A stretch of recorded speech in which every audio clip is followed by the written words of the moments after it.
Yeah, this is a very important question because visibility of women is important. Because you know, when I was a teenager, I feed myself with a lot of books with biographies of women. They were women in politics. They were women did revolutions. Were scientists. I never saw myself as an entrepreneur or as somebody in a as somebody at the top position of a company. Why? Because I've never had the opportunity of reading a book of a woman explaining her career like that. And there were no model. So I couldn't imagine that I could become that one. Never. In politics, yes, because there were very few ones, but there were some. So I saw myself in politics. So the visibility of women, of every kind of women, is fundamental. So we have a double, it's quite complex. We have a double thing here.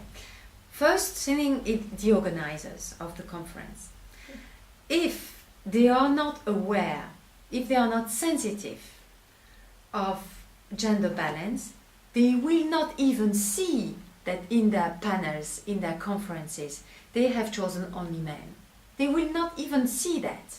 They need somebody from the external saying, oh, you don't even have a woman. Oh, yeah, well, okay, but what's the problem? They are top experts, so I'm sorry. I don't know any women being expert like the others.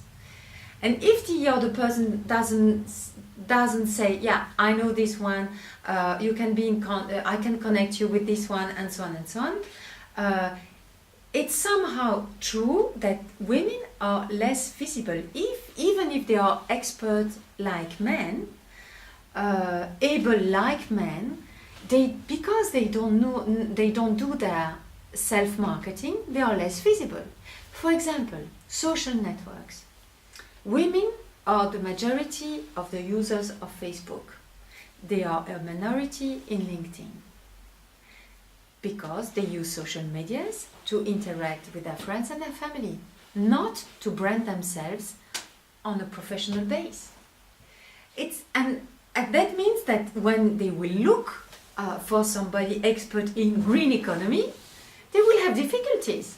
Because even if they find you in LinkedIn, very often you're so humble that you will not call yourself expert. You will put your position, I don't know, brand manager of, explaining nothing. What are your skills? What is your sphere of competence? What can you do with that? Your position is only define you so little. Who are you? What makes the difference between you and another person? So that means that you need to exist in the eyes of the others and really to put yourself forward.